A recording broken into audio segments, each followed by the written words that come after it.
Driss, bonsoir. Bienvenue dans ce premier épisode de réflexion. Écoute, merci pour l'invitation, pour Euh, m'avoir aidé d'être là. Ça fait vraiment plaisir de te voir. Ça fait kiffer.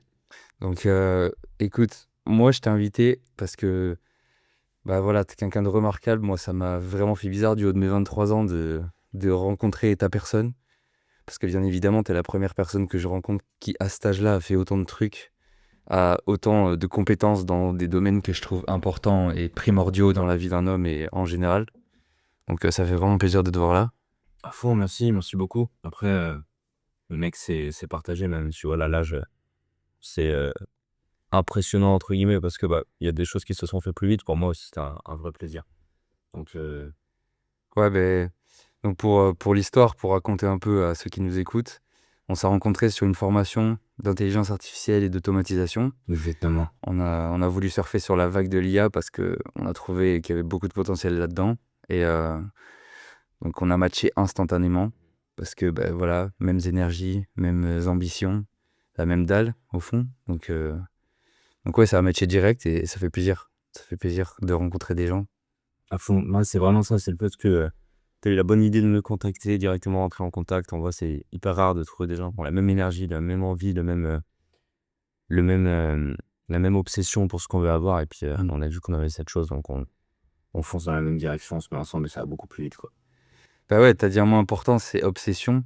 Je Mm. pense que tu seras d'accord là-dessus. C'est vrai que l'obsession, c'est ce qui définit aussi énormément, que ce soit les ambitions ou juste cette rage et cette détermination dans le travail. Parce que c'est bien mignon de. Il y a beaucoup de gens qui disent qu'ils ont la rage, qu'ils ont envie de faire plein de choses et tout, mais bon, dans les faits, ça, c'est pas trop ça. Donc, ouais, cette obsession, j'ai vu que tu l'avais direct, c'est pour ça qu'on a matché aussi, À fond. au final. Ouais, et puis t'as eu cette très bonne idée de venir en contact, ce truc de créer du lien rapidement, et puis ça nous amène ici à des situations qu'on n'aurait pas du tout pu imaginer si t'avais pas fait ce move, quoi. Ouais. Ouais, puis en soi, ce qui est énorme, c'est qu'en fait, avec toi, ça a matché direct. On s'est directement dit qu'on allait sûrement aller très très loin ensemble. C'est ça qui est cool. C'est rare aussi de rencontrer des gens où dès la première seconde, tu sais. Ouais. T'as ce truc Ouais. où. Ouais, non, c'est incroyable. D'accord. Je me souviens des premiers messages vocaux qu'on s'est envoyés, là, que j'ai réécouté récemment, c'est drôle. Pourtant, c'est récent, c'est il y a quelques mois, où tu me disais, je m'en souviens, putain, c'est drôle, on se parle, on a l'impression d'être, j'ai l'impression qu'on est amis et qu'on se connaît depuis longtemps, mais je sais pas pourquoi, j'ai le feeling, on va passer beaucoup de temps ensemble. Et putain, c'est vrai, tu vois, c'est genre, le fait qu'on a la même énergie, qu'on avance dans la même direction et tout, ça a fait que il y a eu, je pense pas que c'est un hasard, tu vois, il y a eu une idée qui fait qu'on est ensemble et qu'on travaille ensemble maintenant. Et je pense que ça, c'était, bah, on était fait pour travailler ensemble à un moment, avancer avec la même énergie, la même dalle, et du coup, ça fait beaucoup de sens. Ouais, clairement. Puis en fait, ce qui est ouf aussi, dans le fait d'avoir travaillé avec toi, enfin d'avoir commencé à travailler avec toi, c'est que je me suis rendu compte à quel point j'avais besoin de l'humain dans ma vie. J'ai eu plein de périodes où, dans les périodes où tu es tout le temps avec des gens parce que tu as peur de te confronter à la solitude, ou souvent liée au fait de te confronter à toi-même, qui est assez difficile à un certain âge. Où moi, du coup, j'ai rencontré cette phase-là. Après, comme tu sais, je suis parti en voyage pendant 1 an en Nouvelle-Zélande, ce qui a fait que j'ai découvert la solitude dans le fait de voyager tout seul, d'être tout seul. Et en fait, c'est là où je me suis rendu compte de la puissance, parce que quand tu es tout seul, tu t'es pas distrait par les autres, donc tu peux vraiment commencer à réfléchir. Une fois que tu as passé la couche superficielle de tes premières pensées, c'est là où tu commences à creuser, aller loin et aller à la source. Et là, ouais, je me suis dit, en fait, la solitude, c'est incroyable. J'ai appris à me connaître. Et du coup, en rentrant en Nouvelle-Zélande, j'ai eu cette longue période où j'ai été tout seul, en me disant, vas-y, je peux me construire tout seul. C'est comme ça que je serai aussi plus efficace dans le fait de grandir, ce qui en soi est vrai. Mais j'ai aussi vécu la grosse traversée du désert où, en fait, faire une trop longue phase de vie tout seul, en fait, ça t'amène à juste partir un peu en couille parce que voilà, tu manques de gens, tu manques d'humains, tu manques de connexion avec les autres. Et c'est vrai que le fait de commencer à bosser avec toi, en fait, c'était ouf parce que j'ai ressenti ce flot d'envie de travailler encore Mm. plus violente parce que déjà, tu te sens un peu redevable. Et en plus, juste, c'est une mode de loup dans la même merde et t'es obligé de bosser. À fond.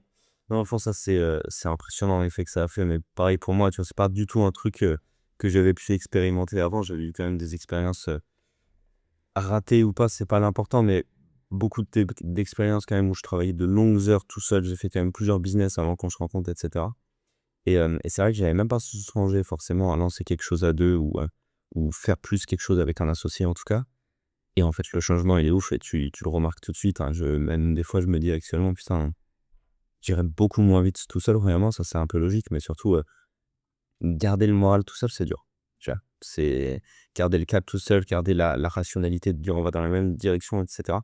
Il y a personne, en fait, pour te renvoyer la balle et te dire, «Attends, mais là, peut-être tu changes trop d'avis, là, tu es trop, en train de faire quelque chose qui marche pas» ou quelque chose comme ça. Du coup, bah, tu deviens vite indécis et tu prends des mauvaises décisions et tu t'en rends compte beaucoup trop tard, tu vois? Et ce genre de truc, c'est vrai qu'avec tout seul, c'est pas hyper positif pour ça, de mon point de vue, en tout cas. Et surtout, tout le monde a besoin, tu vois, d'être à plusieurs. On est, une créature sociale avant tout. Mais pour des personnalités comme nous, tu vois, il y a besoin d'être plusieurs. Ouais, ouais, et puis encore, il y a besoin d'être plusieurs, mais ça dépend parce que, enfin, je l'ai ressenti qu'on avait besoin d'être plusieurs à partir du moment où j'ai commencé à bosser avec toi. Mais, moi, j'ai eu d'autres expériences du coup, comme tu sais, dans l'entrepreneuriat ou dans des petits projets par-ci par-là avec d'autres gens et je me suis rendu compte que si tu fites pas avec la personne avec qui tu es associé, c'est trop compliqué. Ça crée trop de tensions, tout ça. Si l'un fournit plus de travail que l'autre, ça va être compliqué. Si on n'a pas la même vision, ça va être compliqué. Et nous, le gros avantage qu'on a eu dès le début, c'est qu'en fait, ça a matché instantanément. J'ai vu qu'on avait la même mentalité de travail, que ce soit dans la productivité ou dans le fait d'essayer de s'entraîner à exceller ou d'être pas de mieux en mieux, mais s'améliorer vraiment dans la manière de travailler surtout, parce Mmh. qu'au final, travailler 10 heures par jour, c'est bien, mais travailler 4 heures, beaucoup plus efficacement qu'un mec qui travaille 10 heures par jour, au final, tu peux abattre 4 heures de travail, enfin 10 heures de travail, 4 heures, en 4 heures. à fond.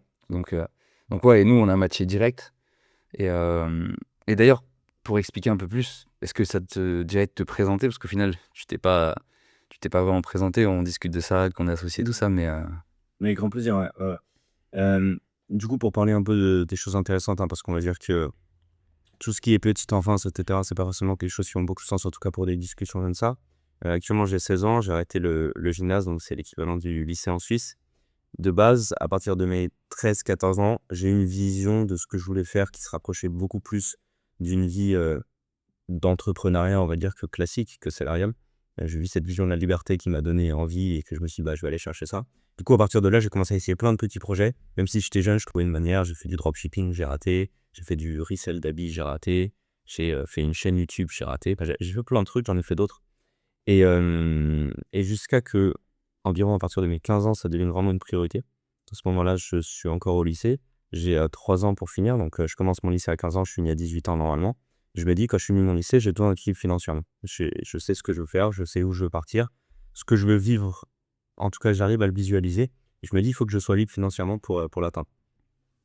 À ce moment-là, ça devient donc une priorité. Je me dis: «Je vais faire que ça» et je commence du coup, aux alentours de mes 15 ans, à lancer un business dans l'IA. Donc, j au début, je connaissais rien. Je me suis pas vraiment formé. J'ai juste commencé à contacter des entreprises. Le business de base, c'était proposer des automatisations à des entreprises. C'est ce que j'ai fait pendant, 3 mois, où j'ai envoyé plein de messages. J'ai fait des appels avec des chefs d'entreprise, des businessmen, des mecs qui ont peu d'argent, des mecs qui ont énormément d'argent. Ça m'a appris plein de trucs sur la vente, la prospection, le business de base et cetera. Énormément d'apprentissage. J'ai réussi à faire une vente, malheureusement, pas plus. Mais cette vente, ce n'était pas anodine parce que grâce à ça, j'ai pu rentrer dans une communauté où je me suis formé. C'est là où on s'est rencontrés. À partir de ce moment-là, on a continué, moi, de base, dans mon chemin d'automatisation IA. Toi, tu rentrais dans ce monde-là à partir de ce moment-là. On a fait ça pendant quelques semaines, peut-être un mois. Puis il y a eu une idée de logiciel, un SaaS qui est venu de ta part. Et on s'est dit, bah, en fait, on va se focus là-dedans. Donc, un SaaS, pour ceux qui connaissent pas, c'est un logiciel qu'on vend sous forme d'abonnement. Tu as eu une idée, du coup, de faire un SaaS qu'on vend sous forme d'abonnement pour les créateurs de contenu. C'était une bonne idée. J'avais les compétences en IA, tu avais les compétences en création de contenu, ça fitait bien. On s'est dit, bah, vas-y, on va se lancer. Et puis, depuis, on est là-dessus depuis 3-4 mois à peu près. ouais, c'est ça.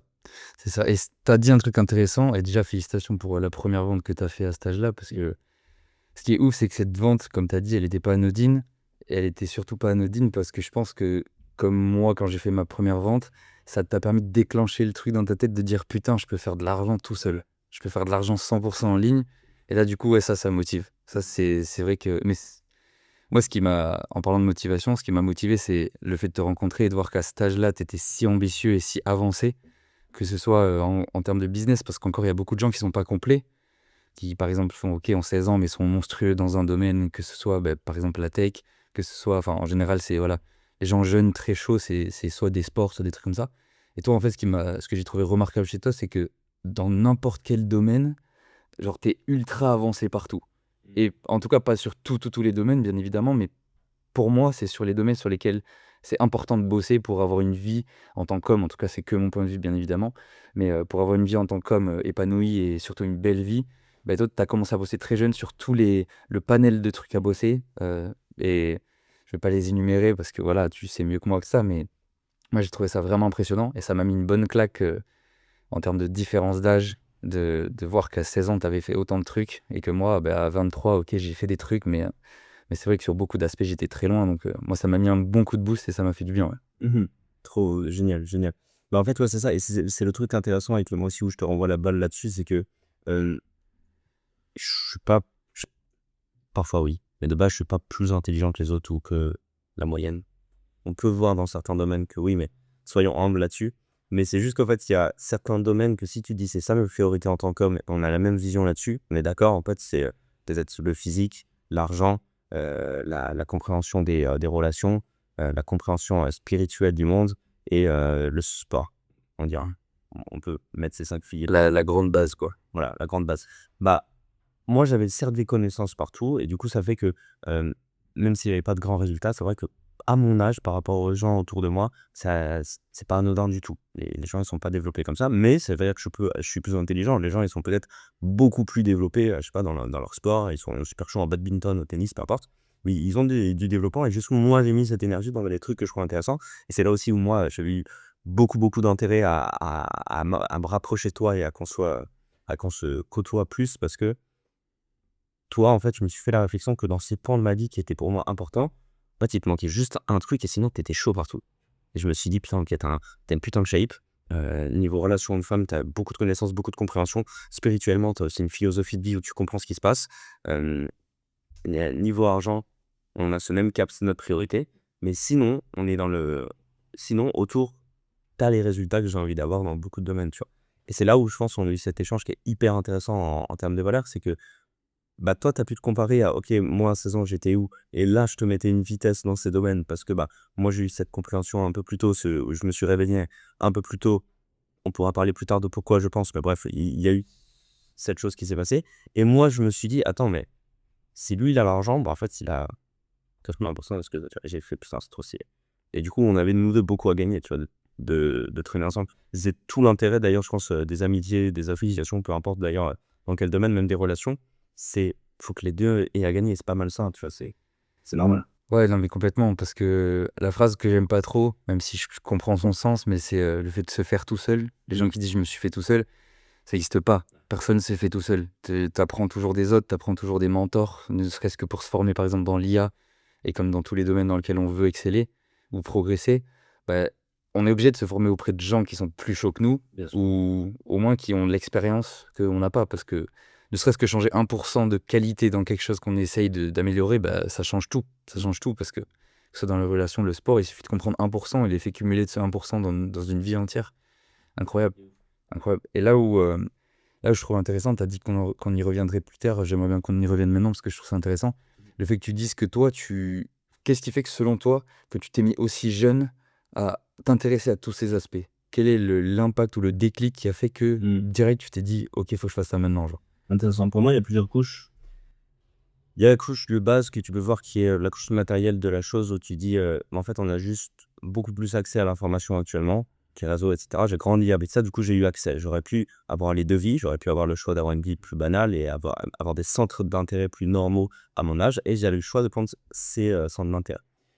La question maintenant qu'on peut se poser, c'est il y en a qui vont penser peut-être que c'est un hasard. Peut-être je suis tombé sur, des vidéos, je suis tombé sur du contenu sur internet, j'ai eu des informations et je me suis dit: «Ça m'intéresse». Je pense que c'est un petit peu plus profond et que ça vient d'une envie que j'ai depuis tout petit de faire de grandes choses, d'exceller dans ce que je fais et d'aller chercher le maximum que je peux prendre de la vie et ça, c'est un truc qui était inné en moi et du coup, c'est plus vers ce chemin que je me suis tourné parce que je me dis: «C'est là où je vais pouvoir chercher le maximum». Maintenant, si on va encore plus profond, on peut se demander pourquoi j'avais ça, pourquoi j'avais cette envie, pourquoi j'ai eu cette envie innée, pas tout le monde l'a, visiblement. Pour moi, c'est plus une question spirituelle, donc là, c'est la couche encore plus profonde. On n'est pas forcément obligé de rentrer dans le sujet, mais on peut on peut en parler rapidement. Hem, évidemment, chacun cette théorie là-dessus. Moi, j'ai juste eu l'impression et j'ai la conviction actuellement que spirituellement, ça va aller loin si je parle de ça, mais disons que mon âme a expérimenté beaucoup de choses dans ma tête et que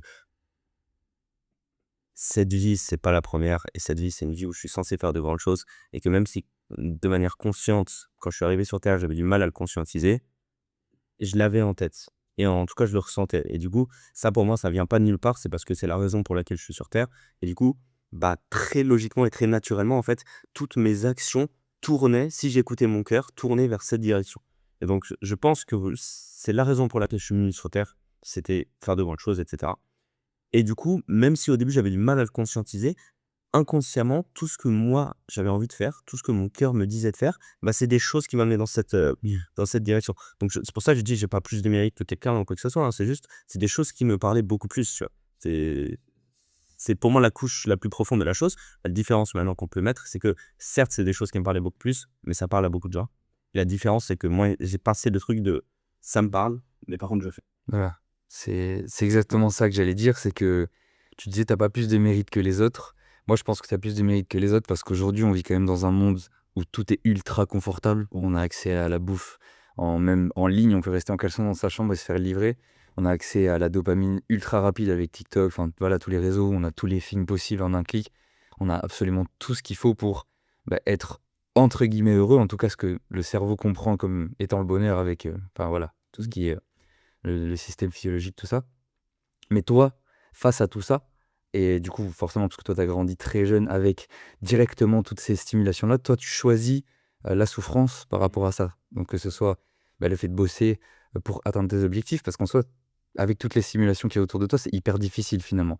Et toi, ce qui m'a marqué, c'est que je sais que toi, tu n'avais pas forcément les réseaux, tu n'avais pas Insta, tu n'avais pas TikTok, ou alors si tu avais Insta, tu avais quelques abonnés, mais tu n'étais jamais sur Insta en fait. Quand j'ai voulu t'ajouter, voilà, finalement, tu as créé un compte récemment, tout ça, voilà, pour avoir les réseaux, mais de base, tu étais pas sur les réseaux. Et moi, le fait de me dire qu'à 16 ans, toi, tu avais pas les réseaux, quand je vois que ce soit les gens de ma famille ou les jeunes d'aujourd'hui, juste qui sont, enfin, c'est juste inconcevable de pas avoir TikTok, par exemple.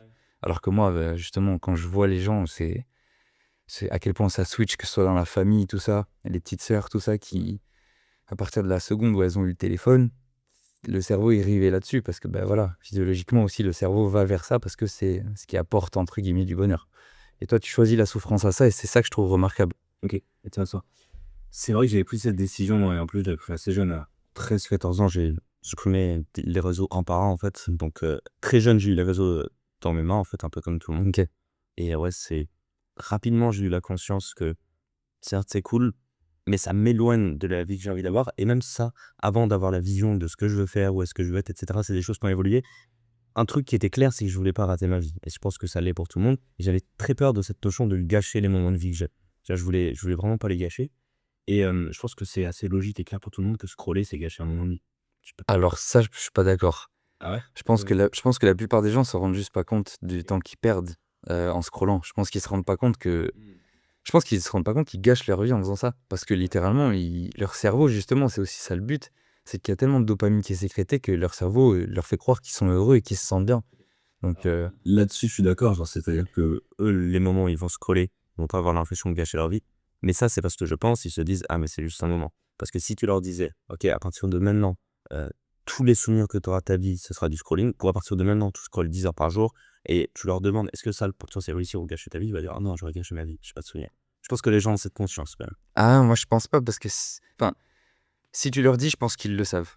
Ou alors ils s'en rendent compte quand tu leur dis. Mais la réaction montre l'inverse. Parce que finalement, bah, tout le monde le fait. Et moi, j'ai déjà essayé, j'ai déjà poussé énormément de gens à arrêter de scroller, essayer de faire plus de trucs plus intéressants. Chacun a sa vision de ce qui est intéressant, bien évidemment. Je trouve juste que scroller, c'est pas intéressant. Et le problème, c'est que c'est ultra addictif. Parce que même moi qui trouve ça pas intéressant du tout, et je sais à quel point ça détruit une vie, le problème, c'est que vu qu'on est sur les réseaux, qu'on essaie de faire des trucs sur les réseaux, on est obligé d'y être de temps en temps. Et c'est fou comment on est pris rapidement dedans. Le cerveau se fait hypnotiser et on peut plus rien faire pendant quelques minutes jusqu'à se rendre compte qu'il s'est passé 30 minutes.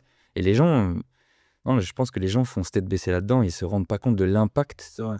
Et en plus de ça, ils se rendent pas compte que le temps passe vite. Parce que, comme dirait Belize, quelqu'un que tu connais bien, que tu aimes beaucoup, bisous, un petit shout-out à Belize, c'est que le temps que tu perds, C'est pas du temps que tu économises et que tu pourras réutiliser plus tard. C'est du temps perdu, point final. C'est-à-dire que c'est pas exactement ça la phrase qu'il dit, C'est ça, l'idée, c'est ça. mais c'est que le temps perdu, c'est du temps perdu. C'est pas. Ah oui, c'est quoi la phrase exactement? C'est pas parce que tu ne fais rien que tu ne perds pas du temps. Oui. En gros, Oui, c'est c'est quelque chose comme ça. C'était très logique quand c'est dit comme ça. Tu dis, ok, bah oui, c'est logique, je stack pas mon temps, mais les gens agissent comme s'ils pensaient qu'ils pouvaient stacker leur temps. Ah, Et que quand ils savent pas quoi faire, quand ils sont perdus, ils vont se dire, oh, bah, je vais rien faire. Mais en fait, t'es en train de perdre. Mais alors oui, ok, je rectifie là-dessus. Les gens se rendent pas compte que faire ça, c'est gâcher leur vie. Peut-être qu'ils ont la conscience que c'est mauvais et qu'ils ont pas envie d'avoir ces souvenirs de vie ou qu'ils ont pas envie de faire ça, de mettre ça, en tout cas, au centre de leur vie. Mais c'est vrai que la différence entre, des gens qui continuent à scroller et des gens qui arrêtent ou qui prennent des décisions radicales pour ça, je pense que, en tout cas pour moi, ça a été la peur. C'est la peur sincère et profonde de: «Bah, en fait, j'ai vraiment pas envie de vivre ça» et je n'ai aucun c'était pas du tout difficile de supprimer les réseaux sociaux et je l'ai pas vécu comme une addiction que j'essaye de sevrer, type, je supprime, je réinstalle et cetera. Hem, du coup, depuis récemment, j'ai de nouveau des réseaux sur mon téléphone pour poster. Je ne scrolle jamais, mais toute cette partie où du coup je postais pas sur les réseaux sociaux pour mes business, j'avais aucun réseau social pendant 2-3 ans, donc pas de TikTok, pas d'Instagram, pas de YouTube, j'avais vraiment rien et j'étais content. Mais il y a pas une fois où j'ai retéléchargé en me disant: «OK, je vais prendre un peu de scrolling» parce que justement, en fait, ce qui me faisait peur, c'était de les avoir et s'il y a des gens d'ailleurs qui sont vraiment addicts et qui ont vraiment du mal à passer ce step, moi, ce qui m'a aidé en tout cas, alors c'est arrivé assez naturellement, donc c'était dur à conseiller, mais c'était tout simplement le fait que juste j'avais beaucoup plus peur d'avoir le réseau social et de perdre du temps dessus que de juste ne pas l'avoir parce que je me suis dit: «Ça va vraiment niquer ma vie». Donc avoir un tout petit peu d'inconfort du fait que j'ai pas ce pic de dopamine, j'avais aucun problème et sans exception, à chaque réseau que j'ai supprimé, j'étais extrêmement soulagé après et je les ai fait petit à petit. Au début, quand j'étais, vraiment très jeune, j'ai supprimé TikTok, puis je me suis senti bien, puis je me suis enlevé déconnecté des gens, puis, après j'ai supprimé peut-être YouTube de mon téléphone, après j'ai supprimé peut-être Snapchat, après j'ai supprimé Instagram. Énorme changement. C'est un truc que beaucoup de gens, tout le monde a Instagram. Quand tu supprimes Instagram, tu as pas juste le fait que tu ne scrolles plus parce que tu as pas d'autres réseaux, tu as aussi le fait que tu es déconnecté socialement. Mmh. Ça peut paraître négatif, mais moi, c'était la chose la plus positive du monde parce que je suis déconnecté du monde digital social, mais par contre, Mmh. dans la vraie vie, tu peux toujours avoir des relations sociales. Donc, tu améliores tes skills sociaux, tu es beaucoup plus calme, tu as beaucoup moins de stress, tu as beaucoup moins de choses à penser. Enfin, tu es vraiment dans ton monde quand tu veux l'être. Et par contre, quand tu veux sociabiliser, bah, tu peux, mais tu es dans le contrôle, tu choisis. Alors que quand tu as Instagram, tu scrolles, ok, tu as un message, etc. Bon, bref, tout ça, c'est des choses qui ont fait que, en plus du gain de temps, en plus du fait que j'ai l'impression de contrôler ma vie, bah, je me sentais beaucoup mieux sans qu'avec. Bah, en fait, c'est ça. Ce qui est hyper intéressant, c'est que moi, du coup, j'ai pas eu cette phase où très rapidement j'ai supprimé les réseaux. Pendant, bah voilà, j'ai supprimé les réseaux quand j'avais 22 ans ou 21. Et je sais qu'il y a un moment où je me suis dit, vas-y, j'ai envie de supprimer Instagram pour voir, mais c'était dur de le faire. C'était dur, t'as l'impression que tu vas te couper du monde, que tu vas rater des choses, que oh, les potes, ils vont mettre des trucs, je vais pas voir tout ça. Et en fait, à la seconde où je l'ai fait, j'ai ressenti comme si j'étais plus léger. D'un coup, je me suis senti ah et j'étais là, en fait, c'est pas si dur et le truc, c'est que c'est même pas que c'est pas si dur, c'est qu'en fait, une fois que c'est fait, en fait, ça fait vraiment du bien. C'est très paradoxal et les gens qui là, il y en a plein qui, en écoutant ça, diront: «Mais qu'est-ce qu'il raconte? C'est pas possible».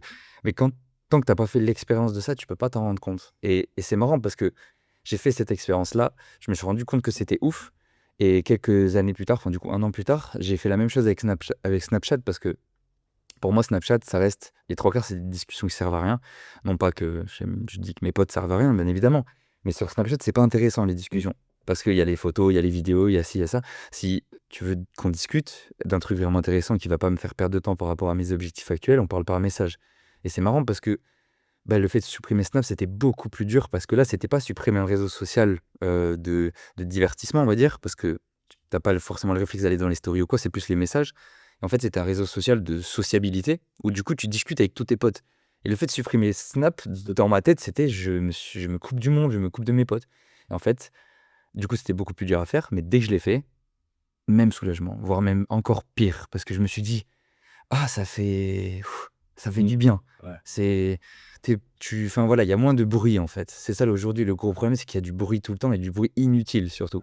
Donc Ouais, il a tout ton téléphone, tes WhatsApp, tes photos. voilà, c'est ça. C'est ouais et j'ai une histoire là-dessus sur le soulagement que tu as. Moi, juste avant de supprimer les réseaux, donc en tout cas avant de supprimer Instagram, je pense, J'avais passé, ça fait longtemps, ça fait 1 an ou 2 ans, je pense. Au moins 2 ans. J'avais passé une semaine où j'avais, je touchais pas à mon téléphone, en gros. Je crois que j'avais rangé mon téléphone dans une boîte et bah, pendant une semaine, je m'étais dit: «Aucun téléphone, aucun rien» pour faire le test. J'avais vu sur YouTube, c'était la mode de la dopamine detox. Je me suis dit: «Vas-y, je vais essayer» et j'ai fait, j'étais fier de moi, j'ai fini, j'ai repris les réseaux, j'ai commencé à re-être dessus et je m'en souviens que le jour où je reprends mon téléphone, je suis content d'avoir réussi mon défi. Je suis allé me doucher, je suis revenu et putain, je me sentais stressé, tu vois? Et j'avais passé la matinée à un peu répondre sur Instagram et tout et je me sentais vraiment pas bien parce que je me disais, enfin, c'est ce contraste entre la solitude, le silence que tu as et la liberté que tu as quand tu as pas de bruit, que tu contrôles pas et qui n'est pas volontaire, comparé au truc où tu as pas décidé, tu as des gens qui te parlent, tu as des vidéos, tu as des industries qui te mettent des pubs devant les yeux tout le temps et tu l'as pas voulu, tu vois? Bah, ça fait que ton corps, il aime pas en réalité, tu vois? Et tu te sens beaucoup mieux sans qu'avec. Donc ouais, j'avais vraiment bien senti ça. Ah mais complètement. En fait, ce qui est bizarre, c'est que, ouais, tu as cette sorte de mal-être parce que c'est comme si tu te sentais redevable de: «Putain, il faut que je réponde si on m'a envoyé des messages», tout ça et comme, et s'il y a un truc, c'est intéressant, c'est que quand on le supprime, on se dit qu'on va rater des choses et qu'on se dit: «Oh, on va rater plein, plein, plein de trucs», que ce soit les potes qui partent en voyage de ci, de ça, des informations qui vont être utiles pour, savoir.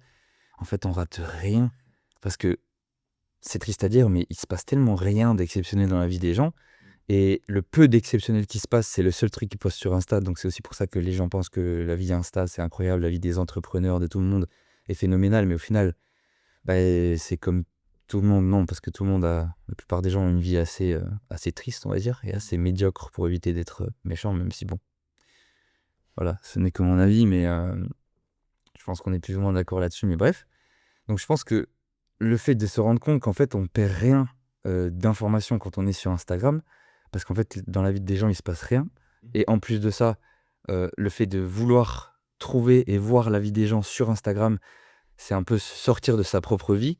Ce qui fait que du coup, dès que tu sors tout ça, beh, tu te concentres sur toi, sur ta vie et là tu fais des choses, tu testes des choses parce qu'au final, bah, les souvenirs ils se vivent en vrai. Au final quand tu vois des trucs, ton cerveau croit que tu vis vraiment ce que tu es en train de voir parce qu'il fait pas vraiment la différence, ton subconscient, entre ce qui est vrai ou pas. Il croit que tu as une vie de fou et en fait dès que tu sors d'Insta, c'est pour ça aussi que tu te sens faible parce que enfin tu te sens triste, tu te sens parce que tu as dépensé de la dopamine, ton cerveau il croyait qu'il vivait une vie de fou pendant un temps imparti et au final, bah, non, pas du tout et du coup quand tu reviens dans ta vie, tu es beaucoup plus triste. Alors que si tu supprimes ça et que tu te concentres sur ta vie, même «rien faire» entre guillemets, parce que c'est compliqué de rien faire du tout, mais même rien faire, ça devient quelque chose d'agréable en fait. Parce que tu peux te concentrer sur toi, tu peux tester des nouvelles choses, tu peux découvrir des hobbies ou alors, plutôt, comme tu disais tout à l'heure, tu parlais de YouTube aussi, parce que je savais pas que tu avais pas YouTube à un moment, mais YouTube c'est différent parce que tu choisis ta distraction.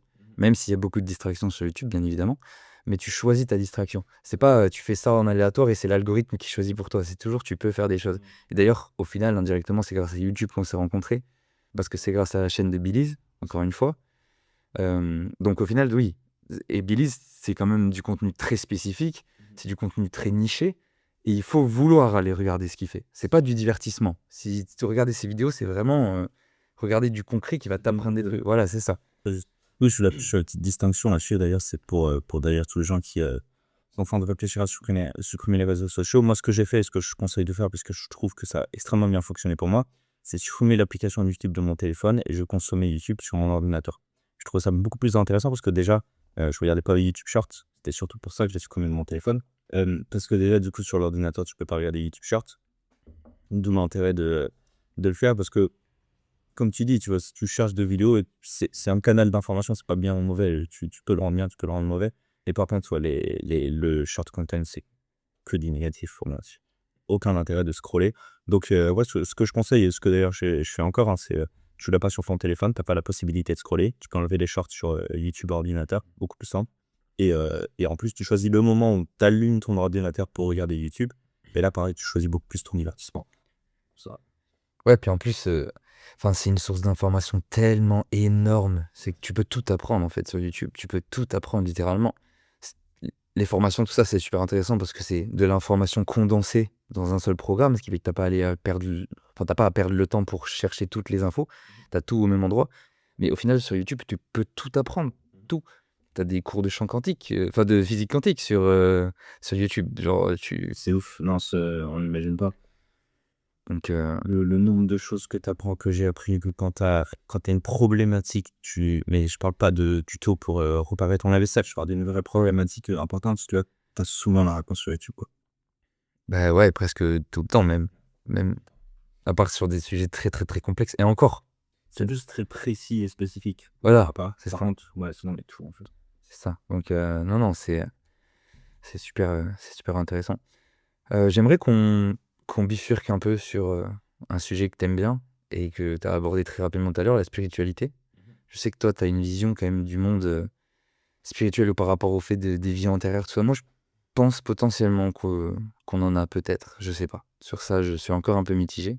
Moi, c'est vrai que on a eu cette discussion il y a pas très longtemps sur le fait que toi, tu penses que tu es aussi développé très jeune parce que tu as des vies antérieures qui ont fait que la personne que tu es, dis-moi si je me trompe, mais la personne que tu es aujourd'hui, euh, et entre guillemets, ton âme est plus éveillée parce qu'elle a eu des vies avant qui ont fait que l'expérience qu'elles ont eue t'ont amené à peut-être voir les opportunités plus facilement, tenter plus de choses parce que elle savait ce qu'elle aimait.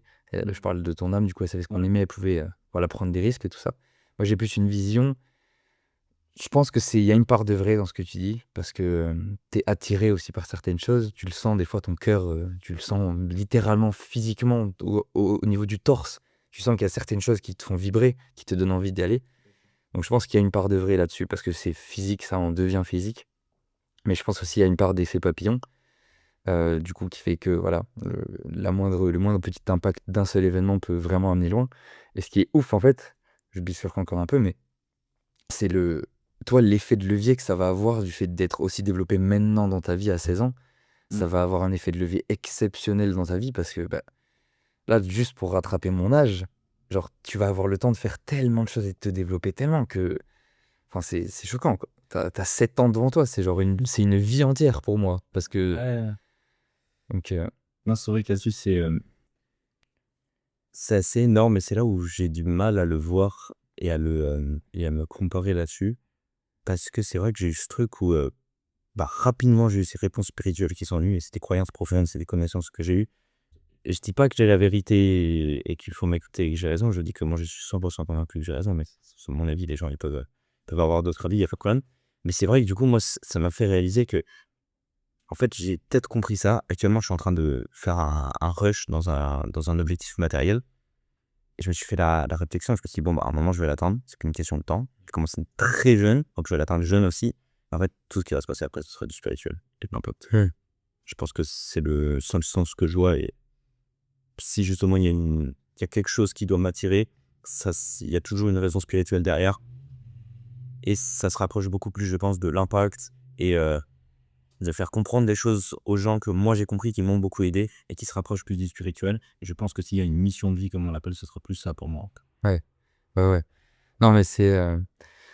Ouais, parce que toi, dans le côté spirituel, tu regroupes tout ce qui est peut-être apporté aux gens, peut-être les sensations aussi que tu vas ressentir dans le fait de faire des choses avec lesquelles tu es aligné. En l'occurrence, on a la même vision sur le fait que il faut passer par la phase argent dans nos vies parce que ben, c'est le facteur qui va faire la différence en fait. On n'a pas le choix, il faut de l'argent. C'est triste, il y en a qui sont contre, il y en a qui sont. Enfin, t'as beau être contre ou pour, l'argent c'est un fait. Si t'en as pas, tu peux rien faire presque, à part vivre au milieu de la nature et aller couper ton bois et faire ton feu dans la nuit. Enfin, on vit dans une société un peu plus développée maintenant, on a besoin d'argent dans tous les cas et c'est fou que les gens soient aussi réticents à l'idée de faire de l'argent. Je pense qu'on est aussi du même avis là-dessus. Dis-moi si tu me trompes bien évidemment, sur le fait que je pense que la plupart des gens qui disent ça, qui disent ouais, j'ai pas besoin d'argent, c'est pas quelque chose qui me rendrait heureux, tout ça, c'est des gens qui savent très bien qu'ils n'ont pas les compétences, enfin pas les compétences, pardon, mais la motivation et le courage de faire les efforts pour arriver à apprendre à faire de l'argent. Parce qu'au final, encore une fois, on en parlait tout à l'heure, mais sur YouTube, tu peux tout apprendre. Il suffit juste de taper comment gagner de l'argent ou comment, je sais pas, comment investir. C'est hyper facile à comprendre. Il y a des choses qui sont super simples que pourtant personne sait. Ne serait-ce que le S&P 500, je sais que t'es pas encore intéressé sur cet aspect-là, t'es plus côté business, mais de côté investissement, bah, le S&P 500, c'est tout simple, il n'y a rien à faire. C'est investir une certaine somme d'argent tous les mois et avec l'effet cumulé, ça devient quelque chose d'assez grand qui pourrait changer une vie littéralement et personne ne le sait, personne ne fait l'effort pour le faire.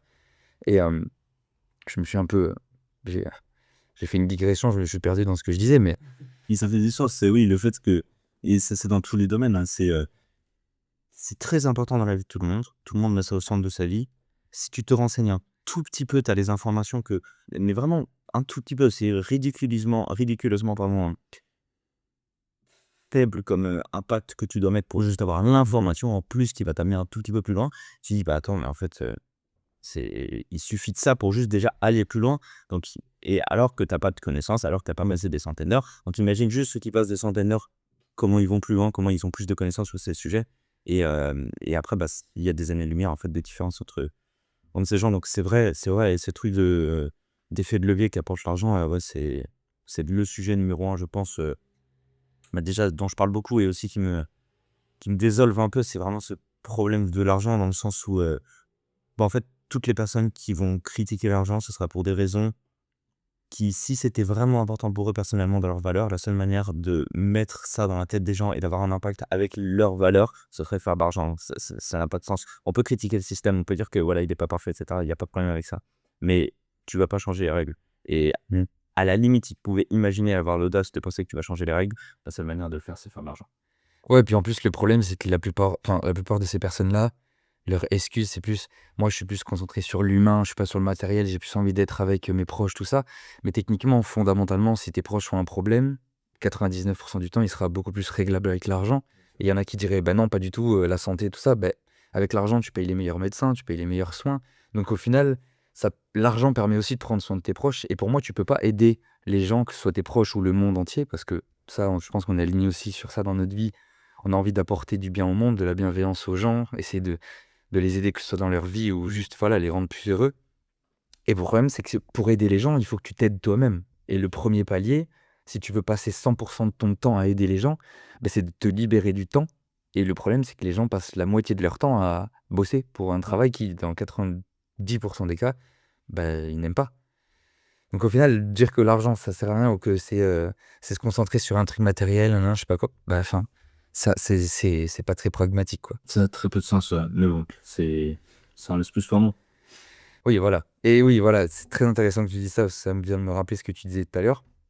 C'est que tu te rends compte qu'il faut mettre très peu d'input pour avoir un output conséquent ou en tout cas se différencier de la masse. Et ça, c'est fou comment c'est valable dans tous les domaines. Genre dans tous les domaines de la vie, il suffit juste de regarder une vidéo YouTube pour en savoir plus que 99% des gens parce que bah, les gens ne s'intéressent à rien. Les gens, ils passent leur vie à scroller et au final, sur n'importe quel sujet, il suffit juste de regarder une vidéo de 10 minutes et t'en sais déjà plus que 99% de la population parce qu'il y a trop de sujets et tout ça. Oui, ils s'intéressent à des choses, mais c'est des choses qui sont souvent les mêmes pour un gros groupe de personnes. Du coup, si ce gros groupe de personnes est intéressé sur cette chose, OK, c'est intéressant. Maintenant, si tu vas juste t'intéresser à quelque chose un peu différent qui est pourtant important pour ces personnes, mais ils mettent pas d'effort là-dedans, bah, c'est vrai que tu as besoin de très peu de temps pour avoir déjà plus de savoir. Ouais. Ouais, mais encore, c'est intéressant parce que là, tu viens de dire, si toi, tu t'intéressais à quelque chose de différent du gros groupe de personnes, tu as forcément plus d'effet de levier, on va dire, et tu te différencies. Mais pour moi, les gens s'intéressent à rien. Genre, tu as dit le gros groupe de personnes, mais le gros groupe de personnes, ils s'intéressent à quoi? C'est quoi la généralité sur laquelle les gens s'intéressent? Ils ont des intérêts qu'on peut critiquer, mais tu regardes, la plupart des gens, ils ont des intérêts pour les séries, ils ont Ah des oui, intérêts pour les films, ils ont des intérêts pour, leurs fans. d'accord. Quand je disais intéressant, s'intéresser, c'était plus faire l'effort conscient de se dire, je vais apprendre quelque chose vers un sujet. Dans le sens s'intéresser, c'est. En vrai, c'est que c'est rare, j'ai l'impression, hein, avec, le recul que j'ai, de voir quelqu'un qui passe vraiment il y en a, mais qui passe vraiment pas du tout de temps à apprendre quelque chose qui l'intéresse elle. C'est vrai souvent que la stratégie est pas forcément, très très réfléchie. C'est juste que c'est fait de manière, flemmard. C'est juste que c'est fait que dans un domaine et pas dans plusieurs. Mais j'ai l'impression quand même que souvent les gens, bah, ils ont une passion, un truc qui les intéresse et qu'ils font, tu vois? Ah, bah, c'est marrant, c'est cool du coup qu'on soit pas d'accord là-dessus. Parce que moi, fondamentalement, et c'est quelque chose que j'adore faire, parce que je trouve que c'est une question, mais qui permet de comprendre énormément de choses sur la personne que tu as en face de toi. Et c'est quelque chose que je demande souvent parce que je sais aussi que personne ne demande ça. Donc déjà, d'un, ça me différencie, mais c'est surtout que ça m'intéresse profondément. C'est de toujours demander, j'ai deux questions. Du coup, la première question, c'est est-ce que dans ta vie, tu es heureux? Même quelqu'un peut forcément répondre oui ou non. En général, on dira plus ou moins tout ça. Mais en fait, déjà, je me suis rendu compte que la plupart des gens, quand on leur pose la question, pendant 3 secondes, c'est un blanc total parce qu'ils se disent: «En fait, je me pose même pas la question moi-même de savoir ça. La plupart des gens, quand tu leur poses la question, conscientisent le fait qu'ils ne le sont pas vraiment, ou alors ils se mentent un peu, ou alors ils le sont, et tant mieux pour eux. Mais l'autre question que je pose, c'est qu'est-ce qui te fait vraiment kiffer? Genre là, si tu pouvais claquer des doigts maintenant et avoir la vie que tu rêves, qu'est-ce que tu ferais? C'est cette question que je pose tout le temps. Et c'est fou comment tout le monde a toujours une idée. Enfin, en tout cas, 80% du temps, les gens ont une idée d'un truc qui kifferait de fou. Et à chaque fois, la deuxième question, c'est OK, cool. Et aujourd'hui, qu'est-ce que tu mets en place ou qu'est-ce que tu fais? Qu'est-ce que tu mets en input pour essayer de faire en sorte que l'output, ce soit ça, ce soit le résultat de ça? Et bien, en général, c'est là où les gens se rendent compte. Enfin, et moi, du coup, en posant la question, c'est là où je me rends compte à quel point les gens sont passionnés par quelque chose ou sont très intéressés ou adorent quelque chose, mais ils ne font rien pour faire en sorte d'exceller ou de faire vraiment quelque chose dedans. Ouais, alors, c'est dit de manière assez clivante. Je n'attends rien ou il y en a beaucoup qui font quelque chose un peu, mais il y en a très très peu qui font vraiment quelque chose avec de la volonté. C'est plus ça, tu vois. C'est genre, il y a aussi peu de gens qui font vraiment rien du tout. Ils font tous un petit peu, mais ils font semblant d'essayer. Il y a par contre aussi très peu de gens qui essayent vraiment. Plus, moins comme ça que je le vois. Mais en soi, là-dessus, du coup, si juste on pense réellement, je suis assez d'accord, en fait, hein. Quand tu regardes les gens, et moi, c'est ça aussi qui m'a fait un vrai déclic, c'est tu prends quasiment n'importe quelle personne, prenons en France par exemple, qui a entre 30 et 50 ans. Tu lui demandes, ok, qu'est-ce que tu voulais faire quand tu étais petit? Qu'est-ce que si tu revenais là-bas, qu'est-ce que tu voulais faire de ta vie? Même pas forcément très enfant, parce que tu n'as pas forcément la conscience de ce que tu veux faire, etc. Mais même 10, 15, 20, 25 ans. Qu'est-ce que tu voulais faire? Est-ce que tu le fais, tu vois? Non. Est-ce que tu es heureux? Non. Est-ce que tu as essayé? Non. Voilà, c'était cette dernière question, la Pierre. Ouais, Est-ce que tu as essayé? Non. Et là, boum. Et ça c'est dur à comprendre. C'est très dur à comprendre. J'ai l'impression de. Je comprends pas en fait. Comment tu peux vouloir un truc, t'es arrivé sur une terre, t'as toutes les possibilités du monde. Ça veut pas dire que tu vas réussir tout ce que tu fais, mais tu peux tout essayer. Tout. Essaye tout ce que tu veux. Et les gens n'essayent pas. Et ça, j'ai du mal à comprendre.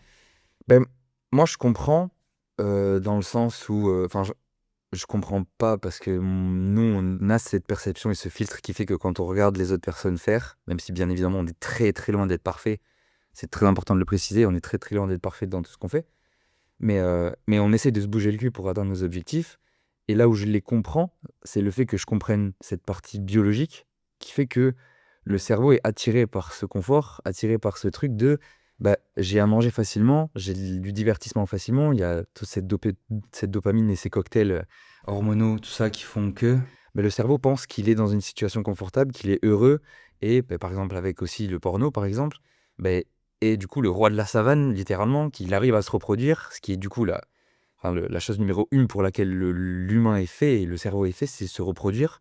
Et ben le porno fait que déjà, les jeunes hommes, les trois quarts, vu qu'ils passent leur temps à regarder du porno et à se masturber, et bien après, voilà, leur cerveau prend en compte le fait que c'est bon, on se reproduit, il n'y a pas de souci, parce qu'il ne fait pas la différence entre le fait d'enfanter des femmes, du coup j'allais dire des femelles, mais dans le sens des hommes, on va dire des femmes. Et du coup, cet aspect-là fait que le cerveau pense qu'il n'y a pas besoin de s'améliorer. Et un sujet très intéressant qu'on a expérimenté tous les deux, c'est la rétention séminale.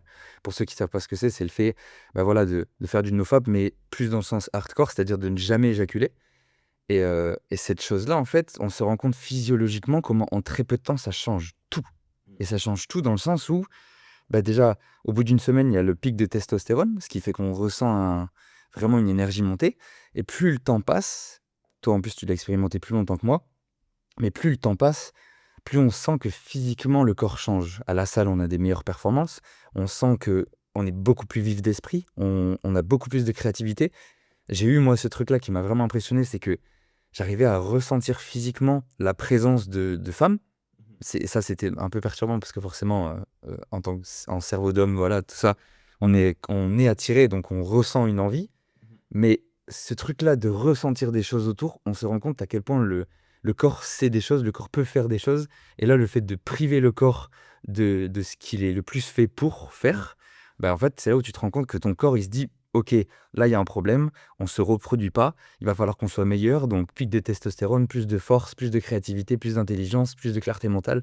Et tous ces trucs font que le corps se développe et s'améliore et devient meilleur physiquement.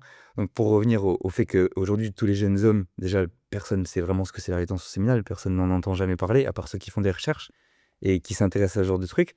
Mais les jeunes hommes, ils passent tellement leur vie à du coup supprimer cette énergie sexuelle et cette force masculine, bah, qui sont beaucoup plus faibles et du coup ils ont beaucoup moins cette volonté de conquérir, cette volonté d'être de plus en plus fort et du coup ça amène au fait que, bah, que ce soit pour les projets, en combinant le reste donc dopamine, tout ça, la bouffe, tout ça, bah, ça va très vite du fait de rien faire et c'est pour ça que je dis que je les comprends parce que biologiquement, leur cerveau leur dit: «Mais fais pas d'effort». Parce que la deuxième chose pour laquelle le cerveau est fait, c'est économiser de l'énergie et du coup, en l'occurrence, ils ont tout en faisant aucun effort donc super, reste dans cette situation. Oui, c'est dans ce sens-là, c'est vrai, je comprends totalement. Et c'est là le «piège» entre guillemets, là où il faut pas tomber. Et pourtant, c'est très logique quand même, hein. Tu l'as bien expliqué, hein, que, bah, voilà, si tu dépenses cette énergie, dans du porno, dans, de la fausse reproduction, et bah, très logiquement, tu auras plus d'énergie. Et que si du coup tu gardes cette énergie, tu auras un surplus d'énergie, ton corps va commencer à te dire que c'est qui est pas normal, qu'il faut plus d'énergie, il faut faire des choses. Il va t'envoyer toutes les hormones dont tu as besoin pour être plus performant. Et c'est vrai que tu le ressens. C'est vrai que tu le ressens, c'est dangereux, hein. Il y a pas de risque, mais c'est «dangereux» entre guillemets, si tu maîtrises pas dans le sens où, bah, ce qui était, d'ailleurs mon cas. Et le tien aussi, bon tu raconteras, je vais pas parler pour toi, mais le fait que si tu as pas cette capacité à transformer cette énergie qui sera du coup, heu, en beaucoup trop grande quantité quand tu es en rétention, ça déborde. Et tu arrives parfois tu arrives même plus à te concentrer, tellement il Tu est frustré en fait. frustré, mais par contre tu as énormément d'énergie et ça c'est du Ouais. potentiel, tu vois? Et c'est fou de se dire que la réponse en fait elle est là. La réponse elle est dans ton corps. Si tu as un objectif que c'est ta vie, tu as envie d'aller chercher, et ben, en fait, tout ce dont tu as besoin, c'est là, tu l'as déjà. C'est juste, mettre les bonnes choses en place pour avoir l'énergie, la force et cetera. Mais par contre, tu le ressens vraiment. C'est-à-dire si même si tu sais pas et tout, tu veux plus de clarté, si tu stoppes le fait d'éjaculer et que pendant un moment, tu expérimentes la rétention séminale, tu sens quand même qu'il y a trop d'énergie, qu'il y en a plus. Après, tu en fais ce que tu veux. Si tu arrives pas à la transmuter, à la mettre aux bons endroits, et bah, ça va être beaucoup de frustration et pas vraiment de good side mais par contre, si tu arrives à bien la transmuter, c'est là tout l'intérêt, tu vois? Et c'est là où je pense qu'on a fait tous les 2 l'erreur, c'est qu'on n'a pas transmuté et moi, je pense que j'aurais pu essayer de le faire, j'avais pas les techniques, je m'étais pas assez renseigné sur ça. J'aurais pu essayer de le faire, mais comme j'étais focus sur un business, qui du coup était focalisé principalement sur l'argent et pas sur la passion, je me suis dit que je pouvais pas vraiment, parce que moi ce que j'ai cherché aussi c'était, ce côté-là énergie, tout ce que j'ai dit juste avant, mais c'était aussi l'aspect créativité. Oui. Parce que, bah, tu le sais, j'ai quelques aspects de ma vie où j'essaie d'être, créatif, j'adore ça, tout ce qui est toute forme d'art. Et je voulais expérimenter ça là-dedans. Le problème, c'est que je me suis tellement focalisé sur le business et l'argent, que j'ai pas transmuté ça dans quelque chose de créatif, ce qui fait que j'ai eu cette montée de frustration. Donc moi, je pense que c'est quelque chose que je vais vraiment réessayer de faire un jour, la rétention séminale, mais dans une phase de ma vie où j'aurai atteint mes objectifs financiers, ce qui me permettra du coup d'avoir une phase beaucoup plus spirituelle et beaucoup plus artistique. Et là, en l'occurrence, je vais essayer d'expérimenter la créativité qu'on peut avoir par l'énergie sexuelle. Et donc je sais pas, toi tu penses que tu réessayeras un jour la rétention séminale? C'est quelque chose qui te hype ou? Bien sûr, ouais, franchement, c'est quelque chose où, je sais que je l'ai pas je l'ai fait durer longtemps. J'ai poussé loin en termes de durée, mais je suis pas allé regarder au maximum du potentiel que ça peut avoir, justement, à cause du fait que, voilà, j'ai pas passé du temps à me renseigner sur comment transmuter cette énergie. Et simplement le fait d'avoir vu, l'énergie que ça donne, dans le sens où, pour les gens qui n'ont jamais essayé, c'est choquant comme tu peux ne pas dormir et être très bien. Ouais, exactement. Ton corps, il donne toute l'énergie dont tu as besoin. Tu ne dors pas, tu as de l'énergie, ça, c'est assez choquant.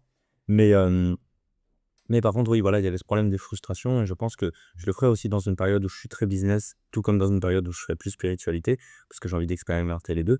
Mais parce que je pense que juste avec les bonnes techniques en termes de respiration et cetera, si tu transmutes cette énergie, même si tu es dans un objectif, je pense qu'il est moins passion, moins créatif et que tu es juste business, en tout cas je parle pour moi, je pense que je peux avoir des résultats très intéressants parce qu'en soi, cette énergie, je vais la mettre dans le focus, tu vois? Et j'aurai du coup, beaucoup plus de productivité, je pourrais le faire beaucoup plus longtemps être, focus, penser qu'à ça, trop prendre les bonnes décisions et cetera. Je pense que ça peut être quelque chose d'intéressant, là-dessus, ouais. Ouais, bien sûr.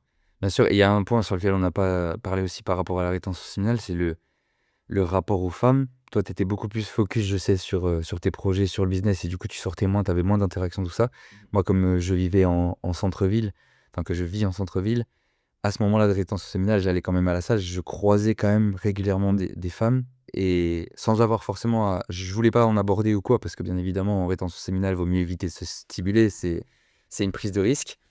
Hem Mais c'est vrai que ce rapport, est très différent parce que je sais pas si c'est effet placebo, parce que je le savais, parce que je l'ai entendu tout ça, mais c'est super intéressant de voir à quel point, notre rapport à la femme, au sexe aussi, est super différent parce qu'on est beaucoup plus détaché. Et du coup, notre rapport à la femme est beaucoup plus sain, je pense, on va dire. Parce que, et la femme à nous a un rapport très différent aussi parce qu'on le voit dans les yeux que la femme, vu qu'elle sent qu'on est désintéressé, et ben il y a ce rapport de la femme comprend pas trop parce qu'elle a l'habitude qu'un homme, peu importe qui il est, surtout si c'est une femme belle, que voilà, qu'il sente une attirance et qu'il y ait ce petit truc de jeu. Et là, quand tu es complètement détaché, ben c'est marrant, mais c'est là aussi où tu as l'impression que les femmes s'intéressent beaucoup plus à toi.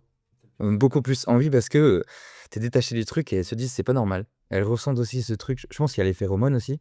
Parce que, parce que moi, comme je disais juste avant, moi j'ai eu un moment où je le sentais vraiment. Où, bah, par exemple à la salle ou quoi, où je sentais physiquement une montée d'énergie. C'est très subtil, mais je le sentais. Et il suffisait juste que je regarde autour de moi pour comprendre qu'une femme venait juste de passer autour. Il y en a certains qui vont dire, mais ça y est, arrêtez de dire n'importe quoi. Voilà.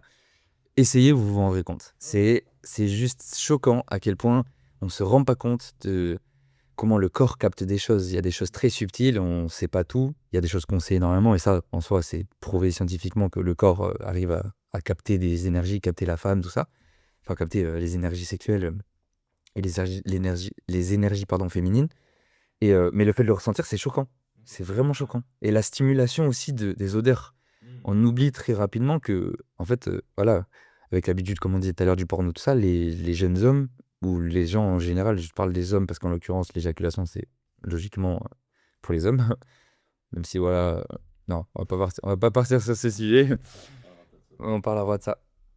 Mais, euh, mais voilà, l- on pense être stimulé uniquement par des aspects visuels, mais en fait, c'est choquant à quel point, quand on est dans une phase de rétention séminale, l'odeur peut stimuler des choses. Et moi, j'ai ressenti ces trucs-là énormément. Je pense que c'est un des trucs qui m'a le plus choqué en rétention séminale. Enfin, j'ai dit un des trucs parce que voilà, que ce soit l'énergie ou quoi, il y a beaucoup de choses qui sont exceptionnelles, mais l'odeur, genre un parfum de femme qui passe à côté, ça stimule sexuellement en fait. On redécouvre vraiment de la sensibilité sexuelle, ça en vient jusqu'au sexe. Je sais pas si c'est lié au fait que voilà, on a beaucoup d'énergie sexuelle qui fait que le corps le relie à ça parce qu'il sent une odeur, il le relie au fait que ce soit féminin, tout ça.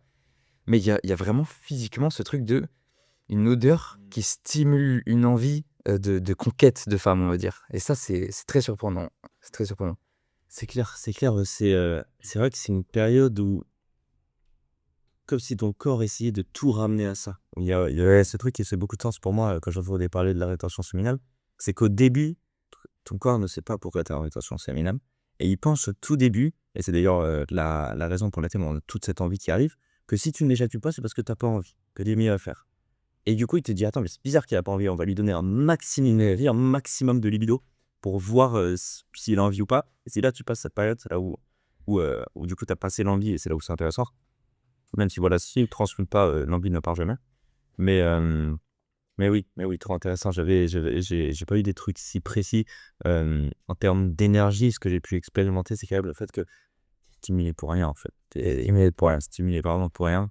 C'est vraiment, et c'est intéressant, tu vois, de voir aussi ça permet de conscientiser le fait que la société actuelle, elle est faite pour te stimuler un maximum. Et tu l'expérimentes beaucoup mieux et beaucoup, plus précisément quand tu es en rétention séminale parce que tu vois: «Attends, mais ils font exprès ou quoi?» Mais tu réponds pas à tes pulsions. Et ouais. Et du coup, tu t'en rends compte parce que t'as plus le downside du fait de bah, j'ai répondu à ma pulsion, donc je l'ai plus sur toute la demi-journée après. Parce que par exemple, voilà, j'ai regardé une vidéo porno, donc quand je vais sur Insta et que je vois des trucs à caractère sexuel, bah, je suis plus stimulé parce que c'est bon, j'ai eu ma pulsion.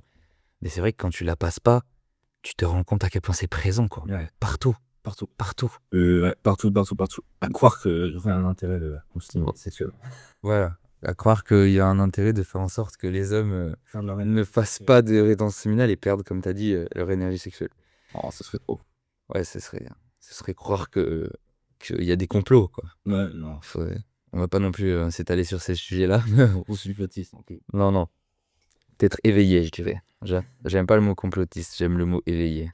Même si, bon, il y a des choses qui partent vraiment loin, mais Mais c'est vrai que c'est choquant, c'est un truc à expérimenter et d'ailleurs que tout homme devrait expérimenter. Même pour la confiance en soi, c'est quelque chose de ouais, moi aussi la réalisation que j'ai eue, c'est, quand tu es en rétention séminale, tu vas aller dans tes cercles sociaux habituels, travail, école, études, peu importe.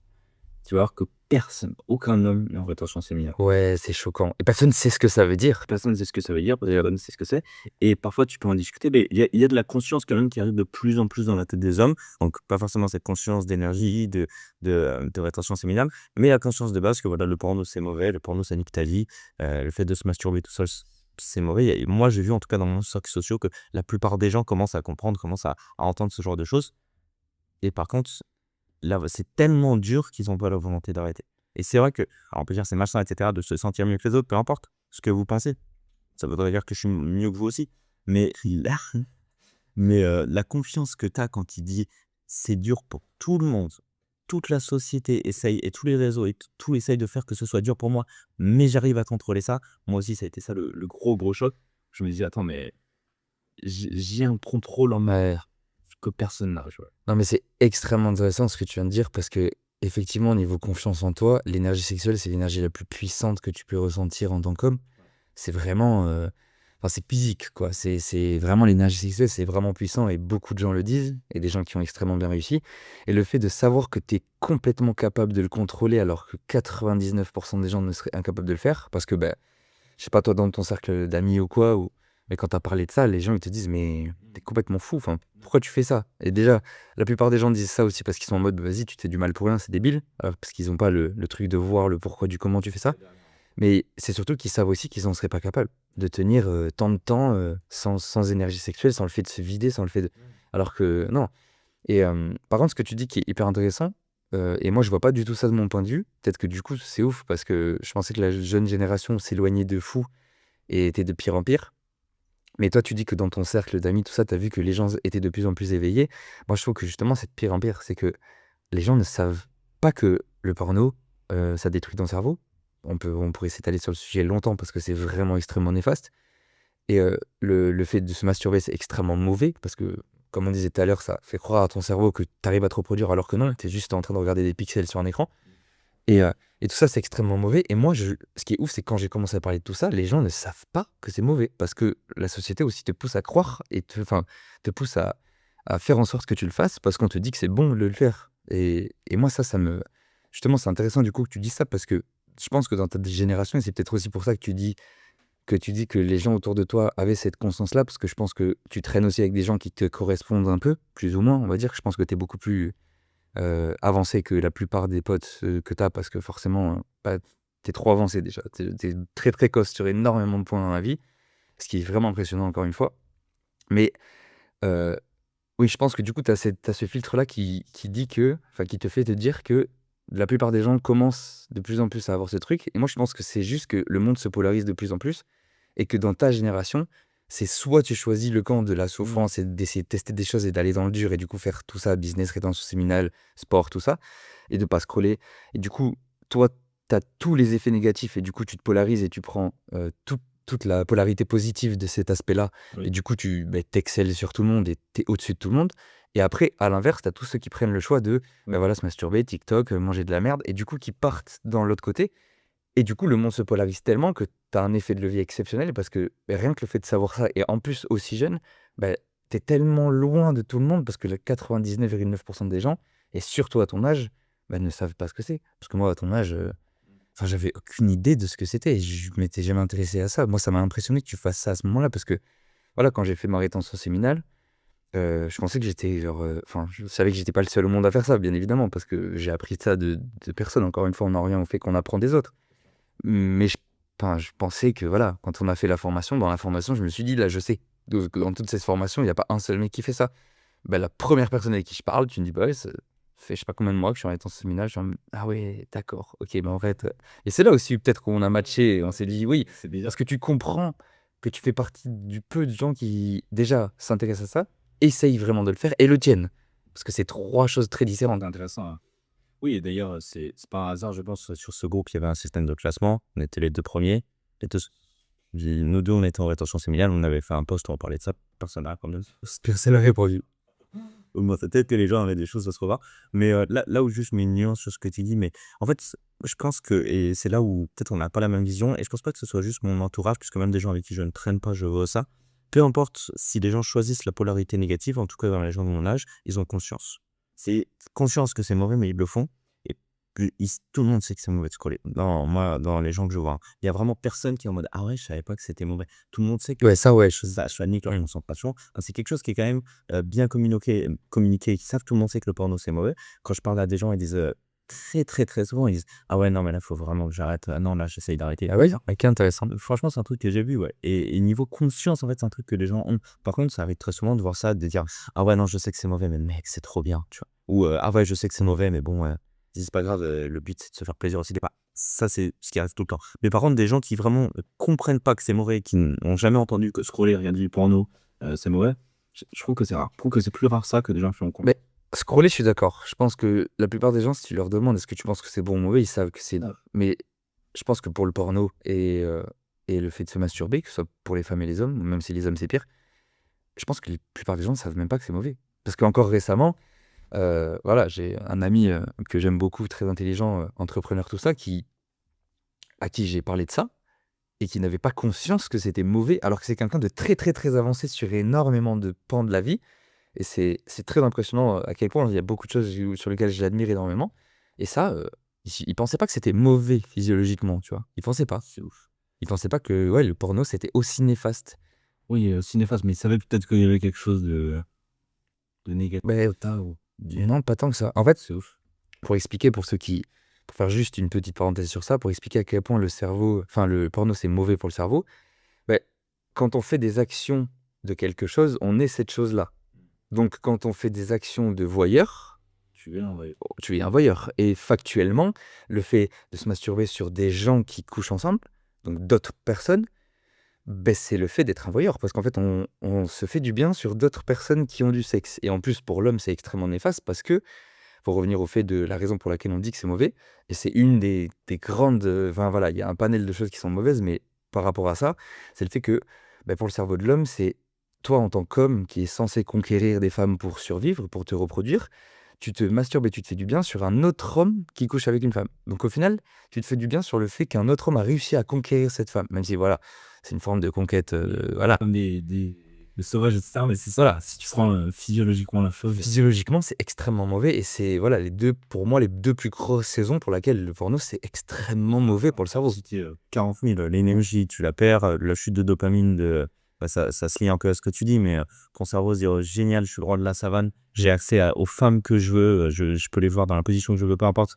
Et juste après, il ferme l'application, il enlève sa navigation privée, il voit sa vie, il fait ah oui, c'est mon drôle, tu vois. Le cerveau, Ouais, le down, il est dur. La relation sexuelle des gens en vrai, s'ils en ont, déjà, si tu regardes le porno, c'est plus rare, et ben, elle est beaucoup moins bien. Elle est moins épanouissante, c'est moins performant, on va dire. Tu compares, enfin bref, il y a tellement de trucs mauvais là-dedans. Et je suis d'accord que pas tout le monde a vraiment l'explication concrète de pourquoi physiologiquement c'est mauvais. Et j'ai l'impression qu'en tout cas, à mon âge, tout le monde comprend que c'est mauvais. Ok. Tout le monde sait que, bah attends, je sais que c'est pas bien. Mais encore une fois, toi, tu penses que la chose qui fait la différence, c'est le passage à l'action. Oui. Et d'ailleurs, ils ont plein de chance. Mais savoir et ne pas faire, c'est ne pas savoir.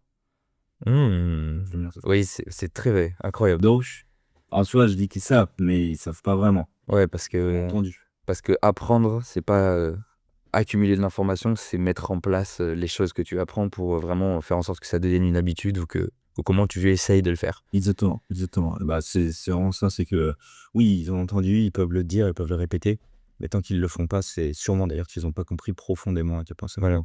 Ouais. Ok. Ouais, ça fait partie des nombreux sujets qui sont putain de passionnants avec lesquels je pourrais parler des heures avec toi. Mais en soi, je pense que voilà, on va pas s'éterniser, on va s'arrêter là, je pense. Ah ouais, c'est un bon podcast. Ouais, c'était très très intéressant pour ce premier épisode de réflexion. Ça fait vraiment plaisir d'avoir discuté de tout ça.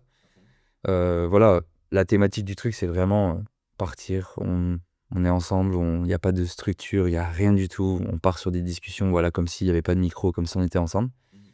Que ça plaise aux gens, que ça leur plaise pas, libre à eux. Chacun a son avis. Encore une fois, on a notre avis très tranché sur plein de trucs, mais on est très ouvert d'esprit sur beaucoup de choses.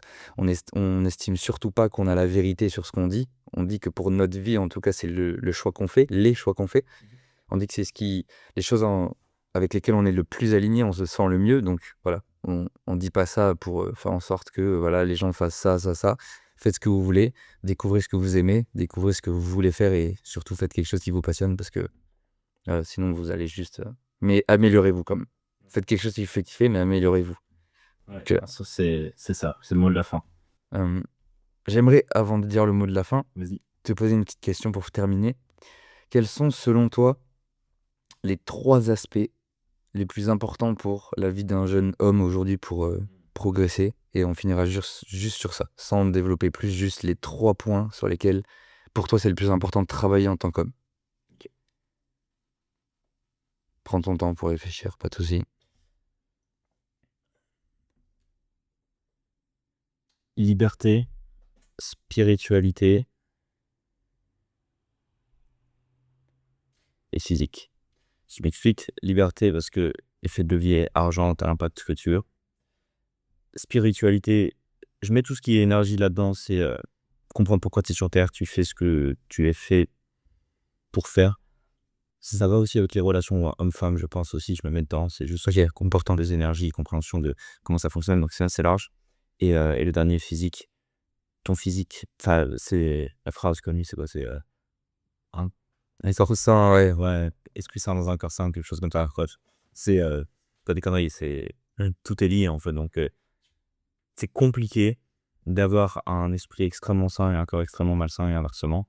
Donc, ouais, c'est pour moi les 3 gros piliers dans la vie d'un homme. Et c'est pas mauvais de dire que c'est important pour tout le monde et que si tu veux être un homme et être un homme de valeur, tu dois être fort, avoir la capacité d'être fort physiquement, tu dois avoir la capacité d'être libre, tu dois avoir une compréhension de le monde qui t'entoure, comment dire, une j'ai pas dit tout le mot, enfin, Philosophie. ouais, bon, une philosophie où tu comprends de ce qui se passe, ou en tout cas, tu as ta théorie et tu peux quand même trouver un sens à ta vie et comprendre pourquoi tu es là. Pour moi, c'est quand même 3 choses qui sont importantes pour peu importe quel âge, en fait. Et tout le monde devrait mettre ça en place. Tu sens que c'est pas du hasard. Et si je le dis aussi, c'est parce que biologiquement, tu es fait pour ça. Biologiquement, tu es fait pour être plus en forme, être plus heureux quand tu es développé dans ces aspects-là. Donc, je pense que c'est important pour tout le monde, quoi. Exceptionnel. Merci beaucoup. C'était vraiment cool de t'avoir. C'était vraiment sympa. Et bah écoute, peut-être dans un prochain épisode, très certainement. Je dis peut-être, mais on sait très bien que ça sera pas le dernier. Donc bah, merci à toi et on va charbonner. Musique, merci. Allez, ciao ciao.